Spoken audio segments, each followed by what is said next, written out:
Muy buenas tardes, mis queridos hermanos y amigos que estáis con nosotros.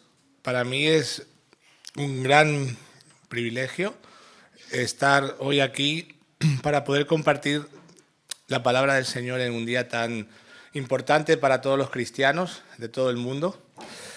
Recordamos hoy que, como ha dicho nuestro pastor, pues el Señor murió por nosotros, por la humanidad, para traer salvación. Y es un día emotivo, es un día especial y quiero ponerme en manos del Señor porque siempre que subimos aquí nos tiemblan las piernas y necesitamos que el Espíritu Santo nos sostenga. Señor, te doy gracias por tu salvación, por lo que tú has hecho por tu pueblo, por ese amor tan inmenso, tan grande que no podemos llegar a explicar, Señor. Yo te pido, Señor, que este tiempo sea tu Espíritu Santo, ayudándome a intentar explicar esta gran obra tuya, Señor. Te pido por mis hermanos, que estén con un corazón dispuesto, y si aquí hay alguien que no te conociera, Señor, pues que tú ilumines su corazón para que se entregue a ti y te vea como lo que eres, el Rey y el Señor del universo y el Salvador de la humanidad. En el nombre de Cristo Jesús. Amén. Bueno, en esta ocasión no voy a exponer uno de los típicos relatos de los evangelios, los cuales son excelentes, ¿no? Y son fieles referentes históricos de lo que sucedió, sino que he escogido el libro de Isaías, el cual también es famoso por ser uno de los libros que más habla del Mesías, sino el que más, diría yo, ¿no? El título del sermón es Vida por su muerte. Y podéis ir buscando en vuestras Biblias para tenerlo ahí, Isaías 52, en el versículo 13, porque el capítulo 13 empieza, en verdad, en el capítulo 52, 13, la parte del final. ¿Vale? Entonces lo tenéis ahí y lo dejamos preparado. Y antes voy a intentar introducir un poco el tema. Antes es importante que nos hagamos una pregunta fundamental. ¿Por qué era tan necesario que Jesús muriera en la cruz? Muchas veces nos quedamos en la superficie de esta verdad, sin profundizar en el motivo por el cual el único, el que fue verdaderamente santo, justo y sin pecado, tuvo que morir de forma tan cruel. A veces nos quedamos en la superficie. Para comprenderlo, debemos de mirar atrás. Sabemos que nuestra desgracia comenzó en el jardín del Edén, ¿no? Donde nuestros primeros padres decidieron unirse a la rebelión de Satanás y trayendo la muerte y la maldición a toda la creación. Desde entonces la historia de la humanidad ya es bien sabido que ha sido un desastre completo, lleno de injusticias, guerras, muertes y sinsabores para toda la raza humana. Incluso el pueblo de Israel, que fue el elegido por Dios para traer la promesa del Mesías, fue constantemente infiel. Por eso sabemos que el desastre que tenemos a nuestro alrededor, si la salvación es algo, es que es un regalo, porque nadie la merece. Ningún ser humano merece que Dios muriera por él. Pero por eso es tan grande el amor del Señor, porque sin merecerlo, Él nos la regala. Es un regalo de su obra soberana. Su amor eterno, en su amor eterno, decidió redimirnos por medio de su Hijo. El profeta Isaías fue llamado por Dios alrededor del año 740 a.C. para confrontar al pueblo de Israel por su gran pecado. Su ministerio, el de Isaías, se mantuvo durante unos 60 años y ocupó varios reyes de Judá. Fue difícil y lleno de oposición. Isaías vivió la amenaza de Asiria y el declive moral y espiritual del pueblo del Señor de una forma grave.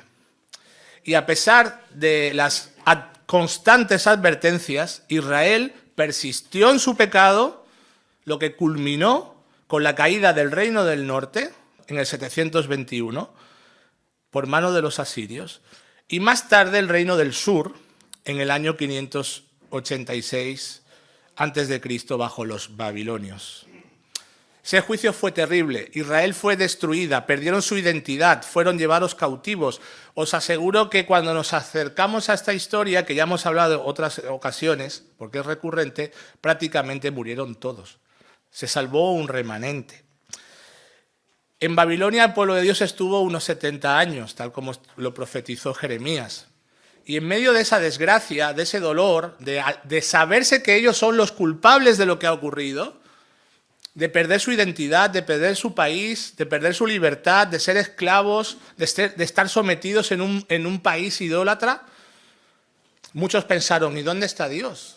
¿Dónde están sus promesas? ¿No éramos su pueblo escogido? ¿Ya se acabó la historia? Pues no. En ese momento, Isaías tenía también profecías de esperanza y de amor de Dios, de que a pesar de que no merecían ese perdón, el Señor los iba a sostener, igual que hace con nosotros.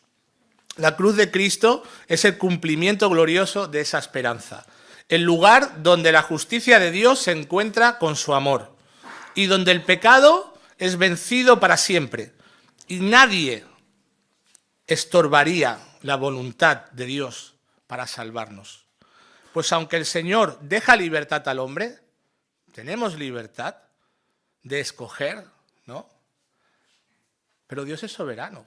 Y cuando Dios tiene un plan y tiene un propósito, nada ni nadie puede estorbarlo. Y el Señor se había propuesto poner un medio por el cual el hombre pudiera ser salvo. Y ante eso, nada ni nadie lo iba a impedir.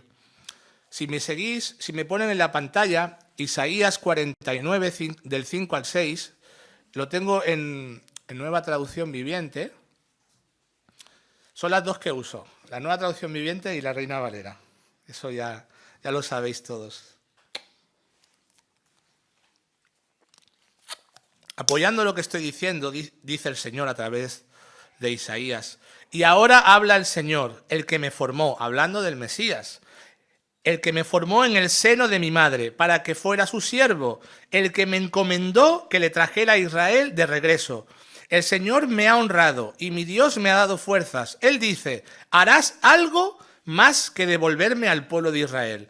Yo te haré luz para los gentiles y llevarás mi salvación a los confines de la tierra. Entonces aquí vemos un propósito doble. Dios no solo quería salvar a su pueblo porque se lo había prometido a Abraham, sino que también quería que su Salvador, su Mesías, fuera la luz de todas las naciones. Eso es algo importante. Esto es maravilloso, porque tenemos un Dios paciente, misericordioso, que a pesar de nuestra rebeldía, de la multitud de nuestros pecados, sigue ofreciendo la otra mejilla y abre caminos de gracia y de misericordia para su pueblo y para toda la humanidad. Hay algo importante que quiero comentar para que veamos el gran valor que tienen las profecías sobre el Mesías y cómo podemos aferrarnos a la palabra del Señor como pueblo de Dios. En la Biblia hay aproximadamente unas 350, lo repito, 350 profecías mesiánicas. Son muchas, ¿verdad? Pues todas las cumplió Jesús. Cada una de las 350 profecías, tanto directas como indirectas, las cumplió el Señor Jesús. Y cuando preparaba el sermón, encontré algo hermoso que lo quería compartir, porque es algo curioso, porque siempre hay escépticos que dudan, eso es imposible, ¿cómo va a ser? El matemático Peter Stoner fue profesor de matemáticas y astronomía en varias universidades de los Estados Unidos. Él era presidente del Departamento de Matemáticas y Astronomía en Pasadena City College. y escribió un libro muy importante que se llamaba Science Speaks. ¿Lo he dicho bien en inglés? Es La ciencia habla. Está editado en 1958. Y en este libro, Stoner aplicó principios de probabilidad matemática a algunas de las profecías mesiánicas del Antiguo Testamento, con el fin de demostrar lo improbable que sería que una persona pudiera cumplir estas profecías por casualidad. Os voy a poner algún ejemplo de lo que he encontrado de este matemático que era hermano en la fe, señor da dones, y a mí me gusta eso, ¿no? Como el Señor ha levantado científicos, matemáticos, astrónomos de lo mejorcito para defender la fe. Él tomó 8 profecías específicas, como nacer en Belén, ser traicionado por 30 monedas, etcétera, ¿no? Conocidas, y calculó la probabilidad estadística de que una sola persona las cumpliera por azar. El resultado, después de aplicar todas las leyes matemáticas y fórmulas que hay, era que para que eso fuera real, con 8, solo 8, sale la posibilidad de 1 entre 10 elevado a la 28 potencia. Sería una probabilidad de 1 en 100.000 billones de billones. He tenido que buscar cómo se dice este número, porque no sabía decirlo. O sea, una probabilidad de en 100.000 billones de billones. Es un número extremadamente improbable. Es más probable que alguien gane la lotería 4 veces que alguien cumpla 8 profecías seguidas. Y el hombre, este hermano, luego lo aplicó a 48.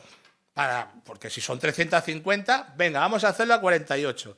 El número que sale es una barbaridad. Sale 1 entre 10 elevado a 157. El nombre que encontré es muy curioso. Es 1 en un octogintillón. ¿A que nunca lo habéis escuchado? Yo tampoco. Es como si pusiéramos un 10 seguidos de 157 ceros. Es absurdo. Matemáticamente es imposible, ya os lo digo. Y si eso lo sumamos a 350, esto solo es posible porque la mano de Dios está ahí. Esto no es humano. Que el Señor Jesucristo naciera en Belén. ¿Quién puede elegir dónde nace? ¿Quién puede elegir cómo nace, en qué país? Es imposible. Es la mano de Dios que está detrás guiando el nacimiento de nuestro Señor. Es para que lo adoremos. A mí estas cosas me han hecho adorarlo más y decir, Señor, qué barbaridad, me explota la cabeza cuando encuentro estos detalles.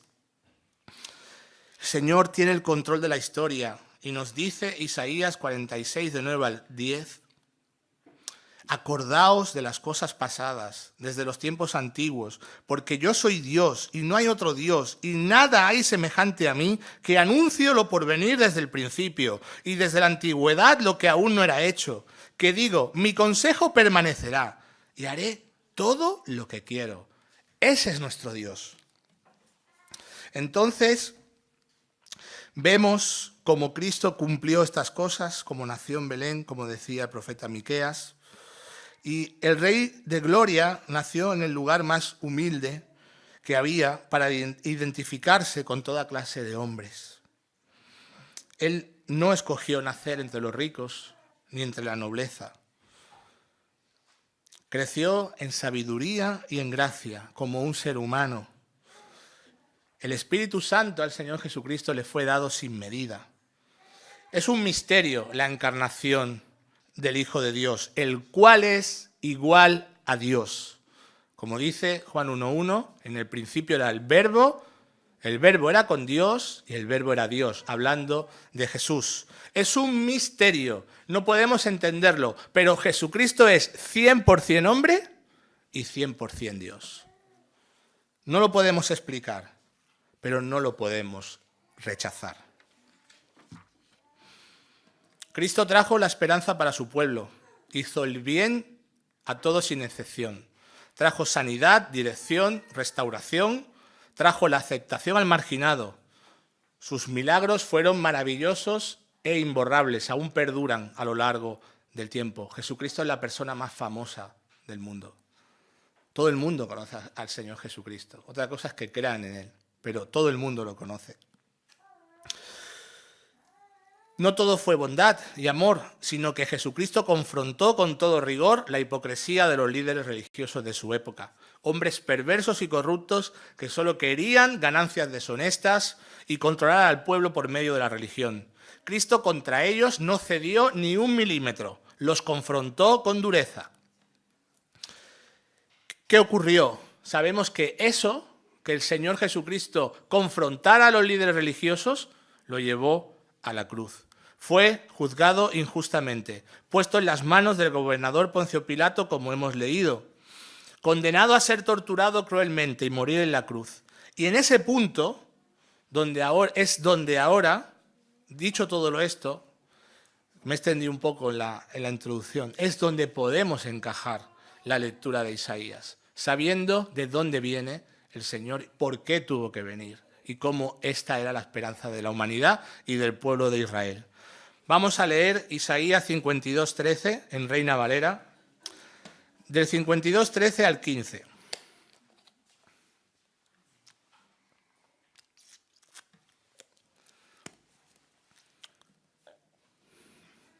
Hablando Dios de su Hijo, sabemos que está hablando de Jesús a través del profeta.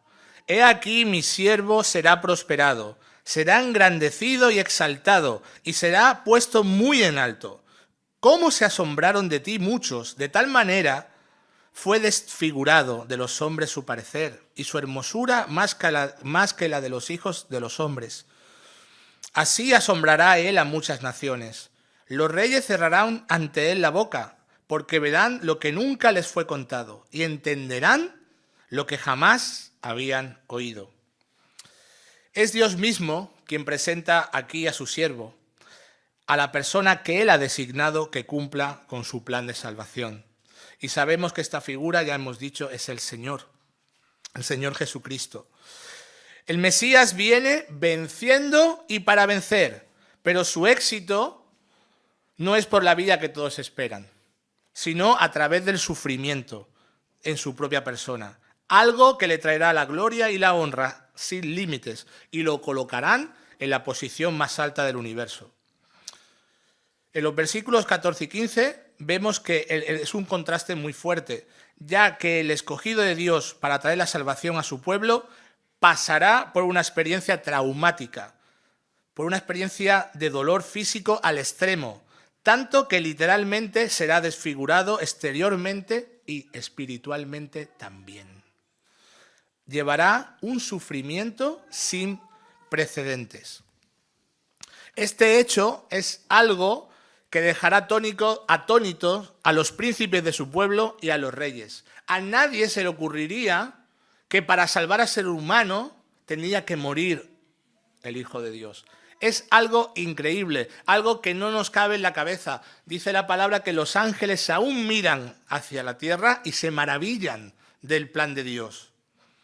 Por eso dice 1 Corintios 1:18, porque la palabra de la cruz es locura a los que se pierden, pero a los que se salvan, esto es, a nosotros, es poder de Dios. Este hecho no solo fue algo asombroso en el pasado. Dice la palabra, locura. Todo el mundo rechazaba. ¿Cómo puede ser en un mundo lleno de un mundo politeísta, como era el mundo grecorromano, donde habían esas divinidades que ya hemos hablado alguna vez de ellas, ¿no? Zeus, Apolo, Ares, dioses imponentes, fuertes, ¿no? Con orgullo, con hombría. ¿Cómo puede ser que el rey del mundo sea el hijo de un carpintero? A ver, ¿cómo puede ser eso? Y que mueran en una cruz, cuando en la cruz los que mueren son los miserables. Ese no puede ser el rey del universo, no puede ser el salvador de nadie. Era una locura creer en el Mesías, creer en el Nazareno. Igual es hoy. La gente piensa que estamos locos, algunos, ¿no? Dulce locura, aquella que nos ha hecho ver a nuestro Señor.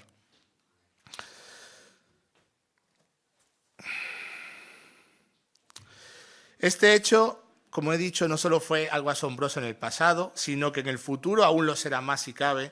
Cuando vean aparecer al Señor por segunda vez en poder y gloria, cuando el Señor vuelva por su pueblo, ese día será impresionante. ¿Por qué?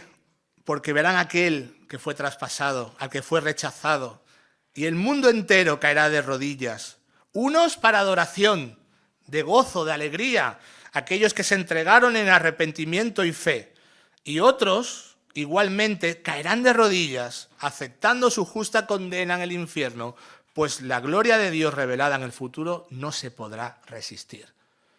Ojalá que todos los que estamos aquí podamos estar con el grupo de los que se alegran de que venga el Señor. Vamos a ver, pasamos a Isaías 53, del 1 al 3, si lo ponen en la pantalla, para que lo vayamos leyendo juntos, para ver cómo fue el rechazo del siervo por parte de los hombres. Dice la palabra: ¿quién ha creído en nuestro anuncio? ¿Y sobre quién se ha manifestado el brazo de Jehová? Subirá cual renuevo delante de él, y como raíz de tierra seca. No hay parecer en él ni hermosura. Lo veremos más sin atractivo, para que le deseemos. Despreciado y desechado entre los hombres, varón de dolores, experimentado en quebranto, y como que escondimos de él su rostro. Fue menospreciado y no le estimamos. En el versículo 1, Dios hace una pregunta retórica. Nos la hace a todos. Se la hace a los hombres de su pueblo y en general a toda la humanidad. Pues es muy triste que a pesar de que el Padre ha hecho junto a su Hijo el mayor sacrificio de todos, su pueblo reaccionó con incredulidad. El problema del pecado en su pueblo es un abismo que les separaba. Lo mismo que para el resto de la humanidad. Los judíos se creían herederos de la salvación, ellos eran hijos de Abraham, nosotros somos el pueblo escogido, no necesitamos un Mesías, ¿verdad? Y la gente hoy le pasa igual, todo el mundo confía en sus propios dioses. Hay quien confía en el dinero, en su trabajo, en su estatus social, en lo que ha conseguido, en lo que conseguirá. Hay quien cree en cualquier cosa, porque os aseguro que si no quieren creer en Dios, el que no quiere creer en Dios cree en cualquier cosa. En la astrología, en las energías, en los chakras. Todo menos creer en el Señor. Incredulidad. Hay mucha incredulidad. Igual que la hubo en el pasado, la hay hoy. Dice el Señor que no nos damos cuenta de lo horrible que es el pecado ante los ojos de un Dios puro y perfecto. No nos damos cuenta, el mundo no se da cuenta de que el pecado es terrible y de la condenación que lleva. Pero el Señor dice que su brazo no ha menguado para salvar. Da igual la situación en la que estemos, da igual lo perdido que parezca que estamos, el Señor puede rescatar a cualquiera.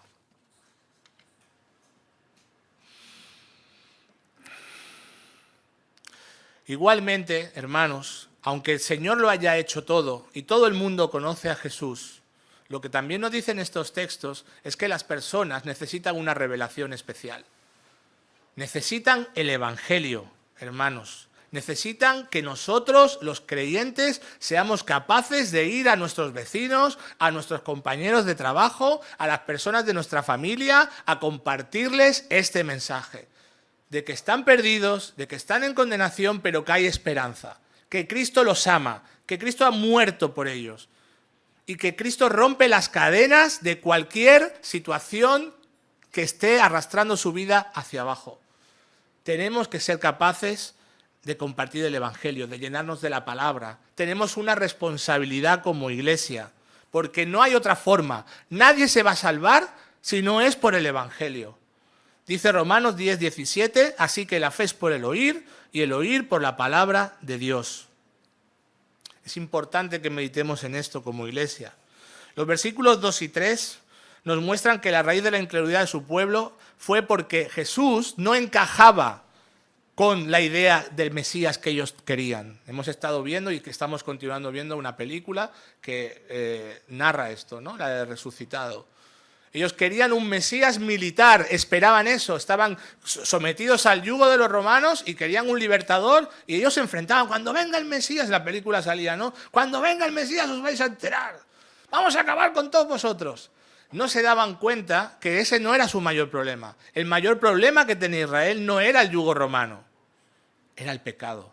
Eran esclavos de su religiosidad, eran esclavos de la hipocresía y de que pretendían salvarse por sus propias obras.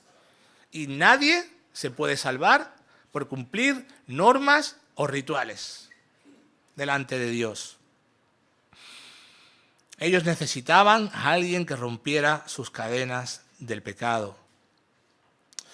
Eso por una parte. Y por otra parte, tampoco entendían que Dios es Dios de todos los hombres. Y su sentimiento ultranacionalista de pueblo escogido les llevaba a rechazar a los extranjeros. Algo que Dios detesta profundamente. Jesús fue todo lo contrario, en fin, de lo que ellos esperaban. Nació en Belén, hijo de un carpintero, como hemos dicho, un Mesías que se acercaba a las prostitutas, un Mesías que tocaba al leproso, que se sentaba con borrachos, con comilones, que era capaz de integrar en su grupo de 12 apóstoles escogidos a un terrorista, a un cobrador de impuestos, estafador. Jesucristo se sentaba con la peor calaña de Israel. Pero ¿sabéis que decía que aquellos que se creen justos y están sanos no necesitan al médico? Y que él vino a buscar a aquellos que se saben que son pecadores y que necesitan al Salvador, ¿verdad? Por eso no encajaba Jesús. Ese no puede ser el Mesías. El que se sienta con una prostituta no puede ser mi Mesías. Todo esto llevó al Señor a ser rechazado y a sufrir mucho, como la mayoría de los suyos. Incluso sufrió el rechazo de toda su familia. Y hoy que en esta semana que hemos celebrado el Domingo de Ramos, ¿verdad? Que el pueblo se levantaba a aclamarlo, esa misma gente que le aclamaba unas semanas más tarde gritarían: crucifícalo, crucifícalo, libera a Barrabás. Terrible. Seguimos avanzando en el texto y vamos a ver el corazón del mensaje, el sufrimiento vicario del siervo. Aparte de todo esto, sabemos que el Señor Jesucristo aceptó su misión desde el principio. A Él nadie le quita la vida, dice Juan 18, ¿no? En Juan 18 Él lo dice: a mí nadie me quita la vida, yo la entrego voluntariamente. Esto no fue algo que los romanos hicieron, esto formaba parte del plan de Dios. Él quería morir. Esto cuesta de entender. Él nació para morir. Y desde que él tenía uso de su conciencia, ¿os imagináis lo que es eso? Vivir una vida, 33 años, sabiendo cuál es... Porque nosotros no sabemos cuándo vamos a morir. Pero Jesucristo sabía el día y la hora exacta que iba a morir. Él venía para morir por nosotros. Y lo único que en su humanidad le hizo temblar fue el respeto que él tenía de beber la copa amarga de la ira de Dios en Getsemaní, que sudaba gotas de sangre, porque sabía lo que tenía que enfrentarse. Dice Isaías 53, 4 al 6, leemos: ciertamente llevó él nuestras enfermedades y sufrió nuestros dolores, y nosotros le tuvimos por azotado, por herido de Dios y abatido, mas él herido fue por nuestras rebeliones, molido por nuestros pecados, y el castigo de nuestra paz fue sobre él, y por su llaga fuimos nosotros curados. Todos nosotros nos descarriamos como ovejas, cada cual se apartó por su camino, mas Jehová cargó en él el pecado de todos nosotros. Estos versículos nos hablan del corazón del Evangelio, de la doctrina de la sustitución vicaria del Mesías. El libro de Romanos, en el capítulo 3 y 6, nos habla de nuestra realidad.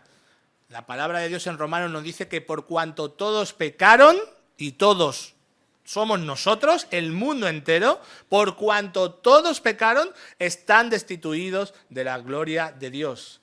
Y la paga del pecado es muerte. Esa es la realidad. Dios no es un Dios que podamos sobornar. Él va a dar el pago justo por los pecados. Y sabemos que después de que muramos, nos dice Hebreos 9:27, una vez muerto, luego juicio. Con lo cual, cada uno de nosotros tenemos un juicio pendiente con Dios. ¿Y cómo podemos salvarnos? Hubo en una ocasión que un joven rico que creía que era buena persona y que guardaba los mandamientos se acercó a Jesús y le dijo: Maestro bueno, ¿cómo puedo heredar el reino de Dios? Y Jesús le dijo en Mateo 19:17: mas si quieres entrar en la vida, guarda los mandamientos. O sea, hay que guardar la ley para ir al cielo. Pero somos conscientes, y es obvio, que nadie puede guardar la ley. Entonces, tenemos un problema, porque somos incapaces de guardar la ley. ¿Cómo somos? Somos pecadores. Pecamos no por la sociedad, no porque hemos crecido con el mundo me ha hecho así. Hay una canción, el mundo me ha hecho así. No, tú eres malo, como yo soy malo. Somos pecadores. Y por eso pecamos. Un león es carnívoro. ¿Y qué hace? Es un depredador. Mata a las presas. Si tú le pones a un león un plato de verduras, verás dónde lo tira. Pues nosotros somos iguales. Tenemos bondad en nuestro corazón, somos capaces de hacer cosas buenas, pero hacemos 3 buenas y 7 malas. O 4 buenas y 6 malas. Pero no somos capaces de que la bondad se manifieste de forma plena en nuestra vida. Hermanos, qué fácil nos es mentir. ¿Cómo nos mentimos unos a otros? Cuando te llama alguien que no te interesa, cariño, dile que no estoy. ¿Lo hacemos o no? ¿Quién no lo ha hecho? Como dice el Señor, el que esté libre de pecado, que tire la primera piedra. Hacemos esas cosas, nos mentimos unos a otros. A veces nos vestimos con ropajes de piedad, en el domingo todos somos muy santos, pero todos, luego, y en todos me incluyo yo, luego le hacemos un traje a quien sea. Por la espalda, ¿has visto lo que hace este, lo que dice? No veas el hermano. Y somos así. Nos engañamos, nos defraudamos, nos guardamos rencor por pequeñas tonterías. Necesitamos un Salvador. El bien en nuestras vidas es algo que tenemos que luchar por conseguir. Y ya cuando nosotros nos comparamos con los 10 mandamientos, solo nos queda como si delante nuestro tenemos un hacha que viene a por nosotros. Necesitamos un Salvador. Por eso Dios no envió a un mecánico, envió a un Mesías. Él sabía lo que necesitamos. Y esto nos lleva a la doctrina de la propiciación. Necesitábamos a alguien, ¿verdad?, que pagara nuestra factura. Hemos roto todos los platos, una vez tras vez. Si sumamos todas las veces que hemos pecado, bueno, es que no acabaríamos nunca. ¿Quién paga la factura de todo eso? El Señor. La propiciación, hermanos, es el acto por el cual la ira justa de Dios es aplacada mediante un sacrificio sustitutorio, satisfaciendo la justicia de Dios para restaurar la comunión con Dios. Dios no puede barrer debajo de la alfombra nuestros pecados. Si no, Él sería un Dios corrupto. Eso lo sabemos. ¿Cómo Dios quiso arreglar este problema? En el Antiguo Testamento sabemos que Dios le mandó a Moisés a construir en el tabernáculo un santuario. ¿Vale? Vamos a hacer un poquito de flashback para entender un poco la muerte vicaria del Señor. En ese santuario se sacrificaban animales, ¿verdad?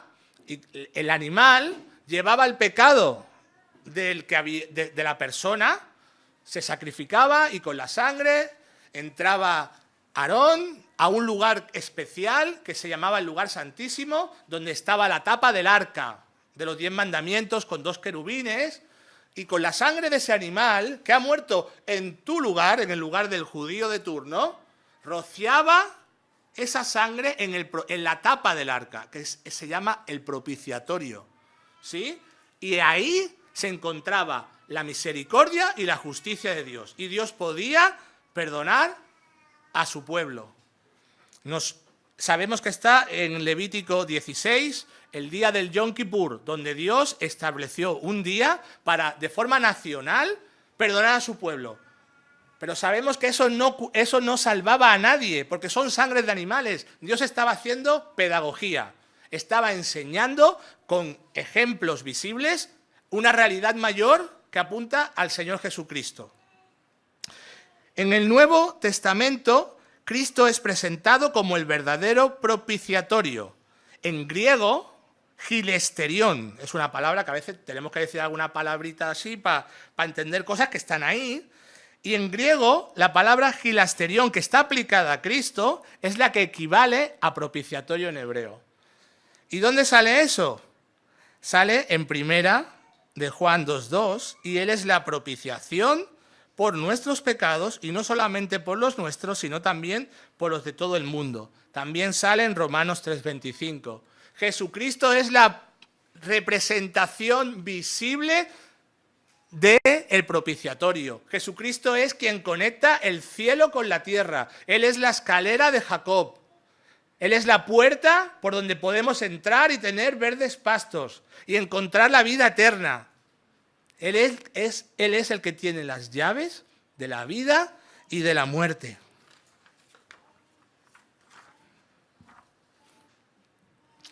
Él es el Cordero sin mancha, sacrificado una vez y para siempre. Así en Cristo, Dios juzga el pecado y salva al pecador, revelando su amor y su misericordia. Eso es hermoso.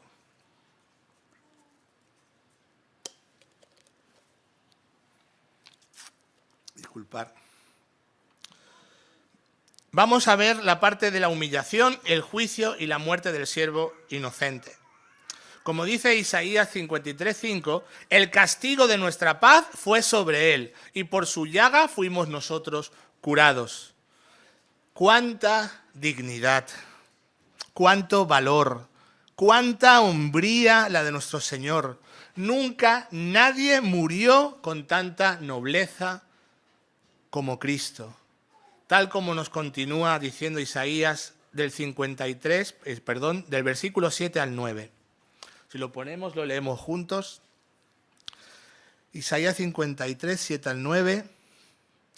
Angustiado él y afligido no abrió su boca. Como cordero fue llevado al matadero, y como oveja delante de sus trasquiladores enmudeció y no abrió su boca. Por cárcel y por juicio fue quitado. ¿Y su generación quién la contará? Porque fue cortado de la tierra de los vivientes. Y por la rebelión de mi pueblo fue herido, y se dispuso con los impíos su sepultura, mas con los ricos fue su muerte, aunque nunca hizo maldad, ni hubo engaño en su boca. Es que yo he hecho un esfuerzo por intentar sacar algo de esto, ¿no? Pero aquí hay tanto, hermanos, hay tantos, que yo tendría, cualquiera que predica sabe que tendríamos que haber hecho 10 sermones sobre Isaías 53. Es impresionante. Sabemos que esto lo cumple literalmente Jesús. Él es el que cumple literalmente eso. Jesús comenzó su agonía en Getsemaní, donde bajo un estrés extremo, como ya hemos dicho al principio, sudó gotas de sangre, anticipando el juicio que él cargaría. Luego fue brutalmente azotado con un flagrún romano. Los romanos eran perversos. A sus flagelos, ya eso lo sabemos muchos de nosotros, le pegaban trozos de huesos en forma de cuchillitos, ¿verdad? Los enganchaban al látigo para que no solo sintieran el látigo, sino que desgarrara a la víctima. Jesucristo fue brutalmente azotado con ese látigo, que desgarró su piel, sus músculos y sus nervios, provocando una hemorragia severa.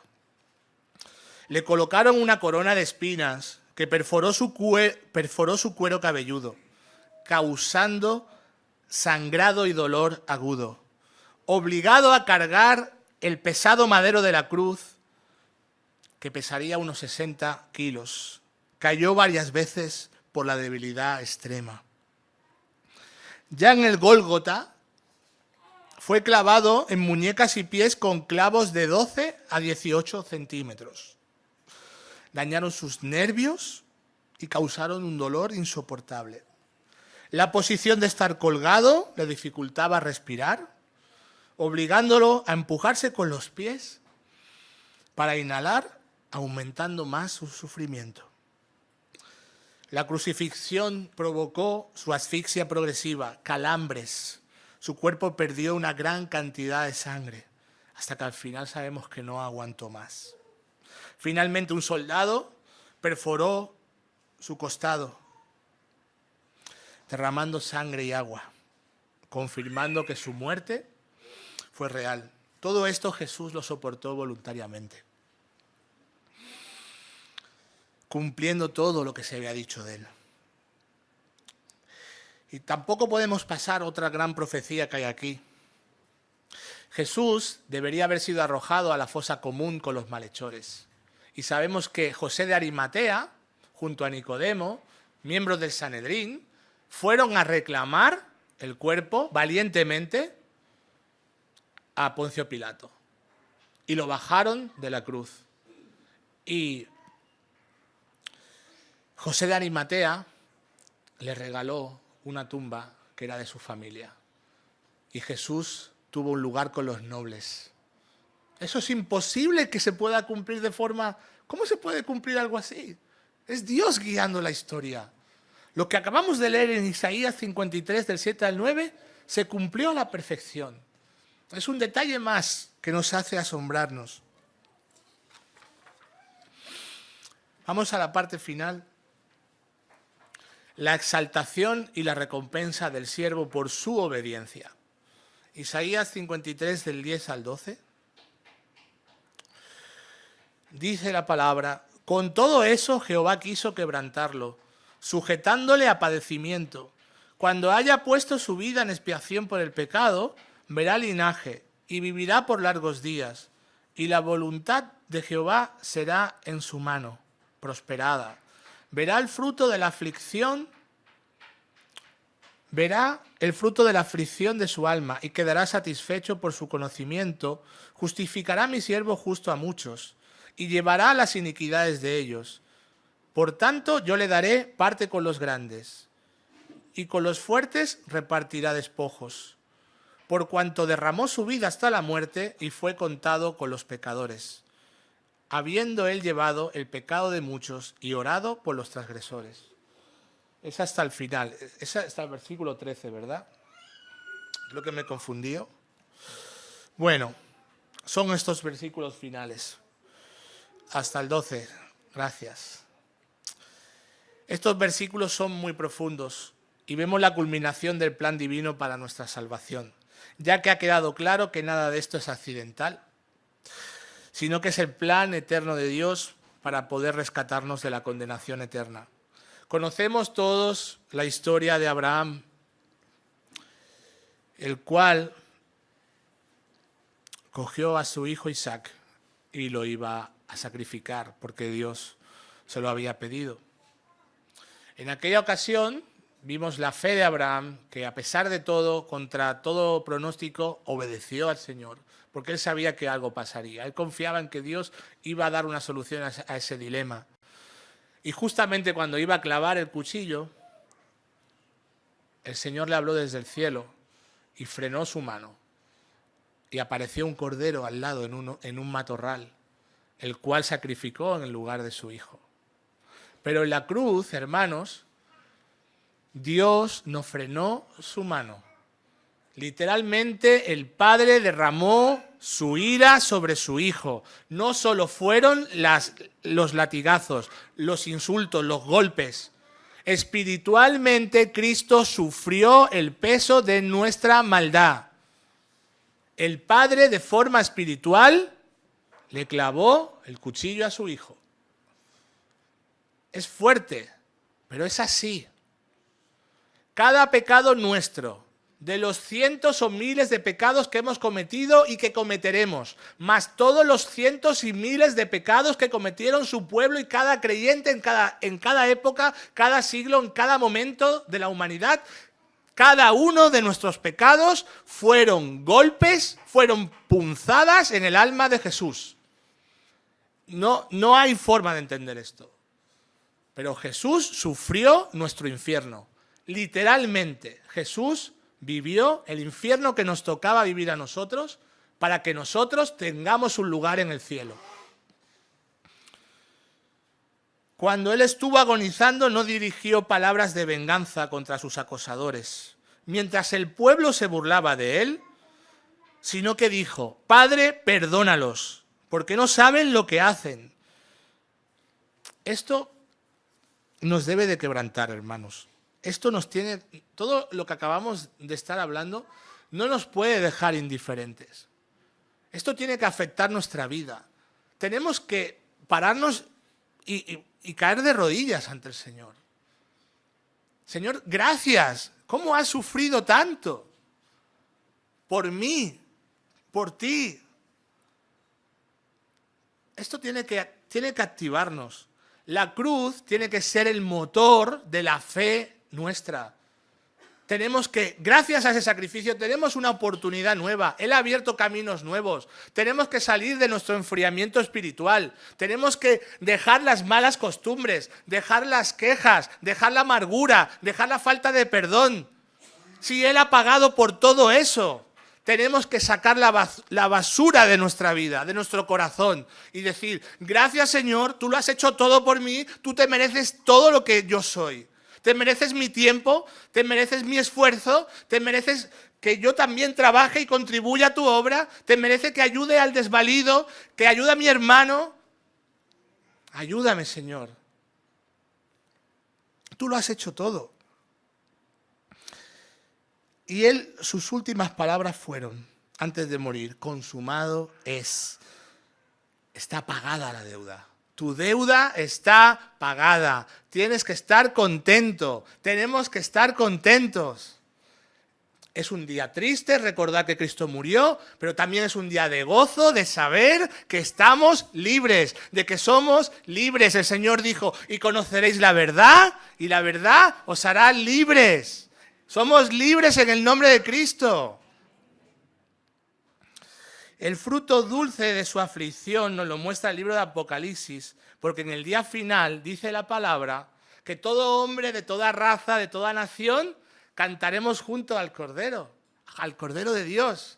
Habrá un día que seremos millones adorándolo. ¿Y gracias a qué? A su sufrimiento vicario. Tu deuda está pagada.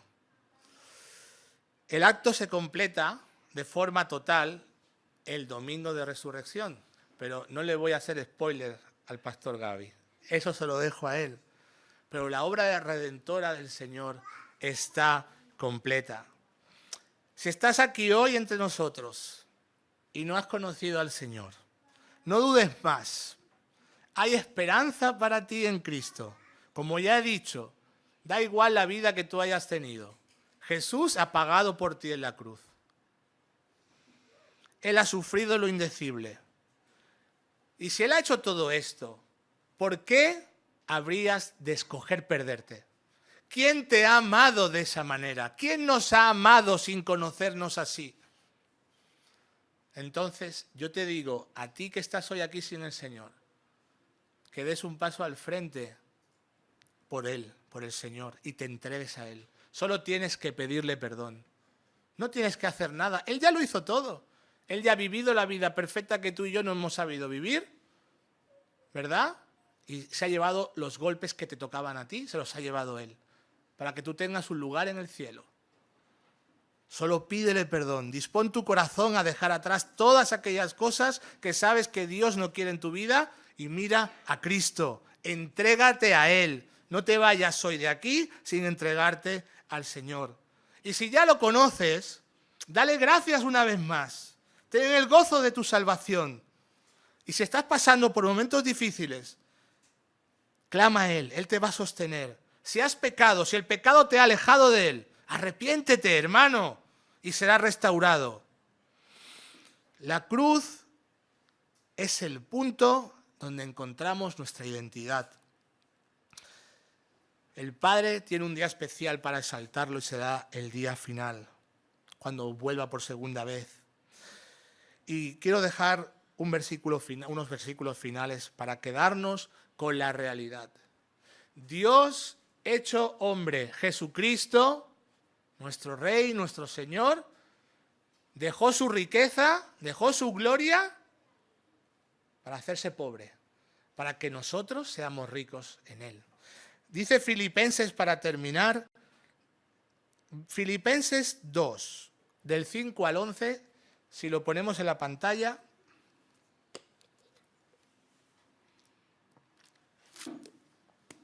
Haya pues en vosotros este sentir que hubo también en Cristo Jesús, el cual, siendo en forma de Dios, no estimó el ser igual a Dios como cosa a que aferrarse, sino que se despojó a sí mismo, tomando forma de siervo, hecho semejante a los hombres, y estando en la condición de hombre, se humilló a sí mismo, haciéndose obediente hasta la muerte y muerte de cruz.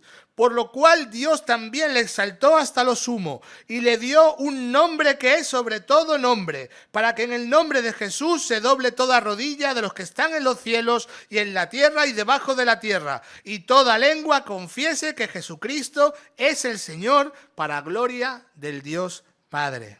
Amén. Él es nuestro Dios. Oramos. Señor, te damos muchas gracias por la cruz. Gracias por lo que tú has hecho. Ninguno de nosotros merecemos nada, pero tú nos lo diste todo. Perdónanos, Señor, como iglesia, cuando no valoramos lo que tú has hecho y divagamos y estamos entre dos aguas. Perdónanos. Restaura tu iglesia. Céntranos en ti, Señor. Y te pido por aquellos que puedan estar aquí, que no te conocen, Señor, que tú toques su corazón, que ilumines sus tinieblas y que les hables directamente para que ellos entiendan que también hay esperanza para ellos y que se entreguen a ti. En el nombre del Señor Jesús. Amén.